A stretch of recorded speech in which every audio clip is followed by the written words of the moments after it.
Eva waa macalimadeeda ma ahan qof isla weyn mana aha sida dadka qaar inay cadaanimadu madax martay. Waa macalimad kalsoon oo la furan wax badan ayay la kabtantaa ardaydeeda aniga si gaar ah ayaan dood u wadaagnaa. Malaha ardayda la dhigtay dugsiga ayaa ugu afaqoonsanahay. Ardayda wax barto waxay isugu jiraan kuwa ka soo kala jeeda ilaa 4 qaaradood. Haddii aad tilmaamay 4 qaaradood wadamadu waa ay tiro badan yihiin. Balse aniga iyo wiil kale ayaa Soomaali ah. Bulshada aan wadankooda ku noolnahay ee Sweden macalimada kaliya ayaa nagala joogto. Dugsiga waa uu qayb badan yahay balse markaan waxay nala gashay in aan doonno. Dooduna aan ku saleyno qof walba wadanka uu ka soo jeedo dhaqaalihiisa kaydka ah ee haddii loo kaba gishto la soo saari karo si loogu noolaado bulshadana loogu adeego. Doodii ayaa la guda galay qof walba waxay ka hadashay wixii ay wadankeeda ku tuhumeysay oo kayd maaliyadeed ah. Sida caadada ahba macalimadii ayaa dooda iyo xog waran ka bilowday isla markaana waxay ammaan iyo blableen ugu dhaqaaqday wadankeeda. Been kuma aysan sheegin oo runta ay ku tiiqtiiqsatay kolkii ay qiraadka wadankeeda ka sheekeysay aad bay ugu riyaaqsaneed. Annaguna waan u jabinaynay maadaama aan ognahay inaysan been kula maaninaynin. Macalimadii waxay tiri dalka Sweden qiraadkiisa guud waa wax labadaas oo kala ah birta iyo geedaha. Waxay ku hormartay birta waxay tiri dalkaygu wuxuu leeyahay bir waxaana laga helaa ama laga qodaa hal magaalo oo kaliya oo dalka oo idin lagama helo. Magaalada birta laga qodo gobolka ay ka tirsan tahay ma jirto. Magaalo kale oo la wadaagto wadanka intiisa kalena iska badaayay sidaas ay tiri Eva. Sidoo kale waxay ka hadashay geedaha waxay tiri geeduhu waa qiraadka labaad ee wadanka Sweden uu leeyahay. Wadanku gebigiisba waa keen iyo hawd. Magaalooyinka gudahooda xitaa waa keen jiq ah. Ma ahan geedaha iskooda u baxa 95% waa geeda la abuuro. Geedka ugu badan ee wadanka ka baxa waa geedka loo yaqaan shawri ama geed alwaax. Soomaaliya waa uu ka baxaa balse kuma badna oo waa dhif iyo naadir. Soomaaliya wuxuu si xad dhaaf ah uga baxaa magaalada xeebeedka loo yaqaan Cadalle meel kalena kuma arag. Waxaa laga yaabaa inuu ku yaalo. Geedkan Swedishku waxay ku qabaan leg iyo lagoog yacni milyan iyo bilyan ka badan oo dheef ah. Geedka oo sidiisa ay wadamada adduunka u dhoofiyaan inta ay qoraan ay asiga oo alwaax ah dabadeedna u dhoofiyaan. Mararka qaarna inta ay farsameeyaan ayay daaro ka dhisaan. Ha iloobin wax kasta oo guriga lagu sharxo waqti xaadirkan waxaa laga sameeyaa geedka sida sariiraha, miiska, kursiga, armaajooyinka iyo xilamada. Dhanka kale waxay ka soo saaraan qalinka iyo waraaqaha wax lagu qorto. Labadaas wax markii ay si wacan noogu bidhaamisay tiri adiga wadankaaga nooga waran muxuu qiraad leeyahay. Waa macalimad ilbax ah aadna u kala taqaana dadyowga sida ay u kala qiraad badan yihiin. Waxayna jira wadankeeda ugu soo noqotay wadamo badan oo Afrika ah.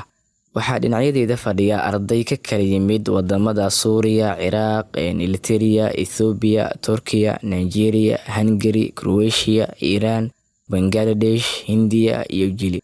Ma ogi sababta igu bilowday dooda. Waxaase dibdib ka fahmay in ujeedo fog ay ka lahayd isla markaana ay ogeed in wadanka Soomaaliya uu wadamadaas dhammaantood ka qiraad badan yahay. Waxaan yiri Soomaaliya qiraadkeeda lama soo koobi karo balse dhowr meelood ayaan ka soo qaadanaya. Waxaan yiri waxaa ka mid ah meelahaasi dhul beereedka, xoolaha nool, badda, webiyada, geedaha. Sidoo kale waxa uu sheegay in nolosha Soomaalidu inteeda badan waxay ku tiirsan tahay yiri beeraha, dhulka iyo tacabka. Sidoo kale dhulka Soomaaliga 90% waa dhul beeraha dalag lagu beeran karo waliba dalag nuuciisa kala duwan. Sidoo kale waxa uu sheegay dhulka qalalan ee kana fog labada webi waxaa ka baxa dalagyo aan tiro lahayn una badan masago, diir iyo galey. Balse dhulka labada webi ay maraan ayaa ah kan ugu badan ee Soomaalidu ay beertaan. Sidoo kale waxa uu sheegay beeraha Soomaaliya ugu wax soo saarka badani waxay ku yaalaan dhul beereedka labada webi ee Shabeelle iyo Juba. Sidoo kale waxaan u sheegay badka beeraha Soomaaliya waxaa lagu qiyaasaa ku dhawaad adiga 63.8 milyan oo hektar. Waxaase beerista ku habboon 8 meelood oo qiyaastaas ka mid ah oo ah 8 milyan oo hektar. Waxaase la beertaa in yar oo aad u kooban. Labada dhaxdooda waxaa beerashada ku habboon qiyaas guud 7 ilaa 5 milyan oo hektar. Inkastoo aan si weyn loo beerin dhulka ku habboon beerashada, haddana beeruhu waxay Soomaaliya ka yihiin halbowlaha dhaqaale ee wadanku leeyahay ama laga soo saaro. Waxyaabaha ka soo baxa beeraha intooda badan waxaa lagula dheefsadaa wadanka gudihiisa, qaybaha kalena waxaa loo dhoofiyaa wadamada adduunka halkaas oo laga helo lacag adag iyo dhaqaale. Sidoo kale waxaan u sheegay xoolaha, waxaan yiri xoolaha Soomaaliya waa isha labaad ay ku tiirsan tahay Soomaalida bulshada ee Soomaaliyeedba, waxaana laga helaa dheef kala duwan sida in laga helo caanaha, cad ama hilibka, subag, magaar iyo inta la iibsado agab kale lagu bedeshto. Sidoo kale waxaan u sheegay Soomaalidu xooluhu waxa ay u yihiin il dhaqaale oo aad muhiim u ah. Sidoo kale wadanku waxay ka dhigaan xoolaha noolka ahi kan ugu horeeya wadamada. Lacagta adag ama qalaad ee wadanka soo gasha waa 90% waxaa laga helaa xoolaha nool, taas oo ah kheyraad laga maarmaan u ah Soomaaliya.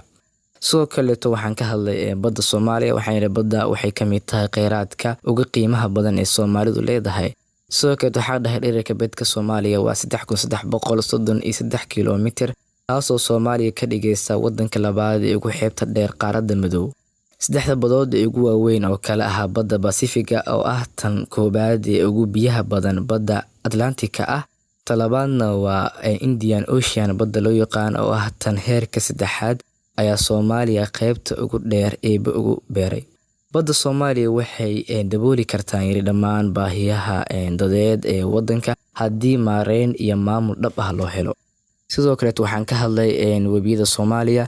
Labada webi ee Soomaaliya waxay leeyihiin dheef aad u tiro badan sida waraabka xoolaha, dadka iyo beeraha. Sidoo kale waxay leeyihiin dheef tiro badan. Sidoo kale waxaan ka hadlay geedaha Soomaaliya. Waxaan yiri geedaha Soomaaliya lama beero si kuwa Sweden iska badaaye, goor walba waa la jaraa oo mar dhuxul laga shito, mar beer lagu falo, mar kale si kale loo gooyo. Si xad dhaaf ah ayaa loo jaraa, waxaana ku socota xaalufin oo aan loo aabayeelinin, haddana kama baaba'aan eebe ayaa ugu gargaaray Soomaaliya. Deegaha waa la shitaa oo noolaha kale oo xooluhu ugu horeeyaan ayaa ku dheefsada.